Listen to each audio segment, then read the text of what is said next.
एक बार एक बहुत बड़ा बिजनेसमैन एक छोटे से गांव में जाता है।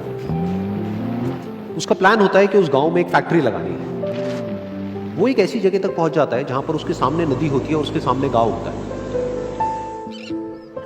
अब उसके पास में दो ऑप्शंस होते हैं, एक कि वो सड़क के रास्ते से घूम करके उस गांव तक पहुंचे जिसमें करीब करीब 8 घंटे लगेंगे क्योंकि डायरेक्ट कोई रास्ता नहीं है वहां तक पहुंचने का। दूसरा कि सिर्फ 20 मिनट में एक नाव में बैठ करके उस नदी को पार करके उस गांव तक पहुंच जाए। तो अपना टाइम बचाने के लिए उसने उस नाव में बैठने का डिसीजन लिया। वो नाव बहुत ही छोटी सी थी जिसमें एक तरफ एक आदमी बैठा था जो कि नाव चला रहा था और दूसरी तरफ ये बिजनेसमैन बैठा हुआ था।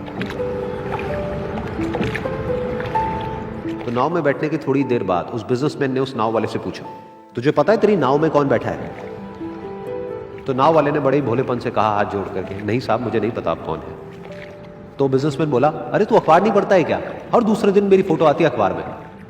तो नाव वाला बोला, अरे साहब मुझे कहाँ पढ़ना लिखना आता है, मैं बहुत छोटा सा था जब मेरे पिताजी गुजर गए थे, तो अपने परिवार का ध्यान रखने के लिए मैं बचपन से ही काम में लग गया और तभी मेरा स्कूल छूट गया। ये सुन करके उस बिजनेसमैन ने उसका मजाक उड़ाते हुए उसको कहा, तुझे पढ़ना लिखना तक नहीं आता है, ऐसी जिंदगी का क्या फायदा? ये सुन करके उस नाव वाले को बुरा तो लगा लेकिन उसने कुछ नहीं कहा।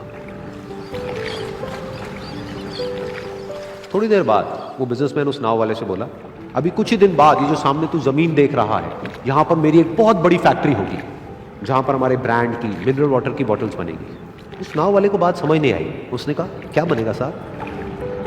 तो बिजनेसमैन थोड़ा सा इरिटेट होकर के बोला कि हमारे यहाँ पर पानी की बोतलें बनेंगी जो तेरे गांव में नहीं बिकेगी लेकिन शहरों में बहुत बिकती है। अरे कभी तू शहर गया होगा तो तूने देखी होगी पानी की बोतलें रखी होती है दुकानों पर। फिर वो नाव वाला बोला, अरे साहब मुझे कैसे पता होगा, मैं तो कभी इस गाँव से बाहर गया ही नहीं। फिर वो बिजनेसमैन उसके ऊपर हंसते हुए बोला, तू कभी इस गांव से बाहर तक नहीं गया, तुझे पता ही नहीं कि शहर क्या होता है? अरे ऐसी जिंदगी का क्या फायदा? उसकी ये बात सुन करके उस नाव वाले को सच में लगने लगा कि मेरी जिंदगी शायद किसी काम की नहीं है। अपनी सोच की वजह से उसका नाव से ध्यान हटा और तभी नाव की टक्कर हो गई एक बड़े से पत्थर से, जिसकी वजह से नाव में पानी भरने लगा और नाव डूबने लगी। उस जगह पर पानी बहुत ही गहरा था और किनारा दूर था। नाव वाले को समझ आ गया कि अब इस नाव को बचाने का कोई तरीका नहीं है और वो अपनी जान बचाने के लिए नदी में छलांग मारने ही वाला था। तभी उसने उस बिजनेसमैन से पूछा, साहब आपको तैरना तो आता है ना? तो बिजनेसमैन घबरा करके बोला, ऐसा क्यों पूछ रहे हैं, मुझे तैरना नहीं आता है। उसकी ये बात सुन करके नाव वाले को हंसी आ गई और वो बोला, अरे साहब आपको तैरना तक नहीं आता, ऐसी जिंदगी का क्या फायदा? ये सुन करके उस बिजनेसमैन को अपनी गलती का एहसास हुआ और वो हाथ जोड़ करके उस नाव वाले से बोला, तुम जो कहोगे मैं तुम्हें दूंगा, बस मेरी जान बचा लो। तो उस नाव वाले ने बोला, अरे साहब आप घबराओ नहीं, मुझे सिर्फ तैरना नहीं आता है, मुझे डूबते हुए लोगों को बचाना भी आता है। आप मुझे कस के पकड़ लो, मैं आपको कुछ नहीं होने दूंगा। और फिर उस नाव वाले ने ना सिर्फ अपनी बल्कि उस बिजनेसमैन की भी जान बचाई।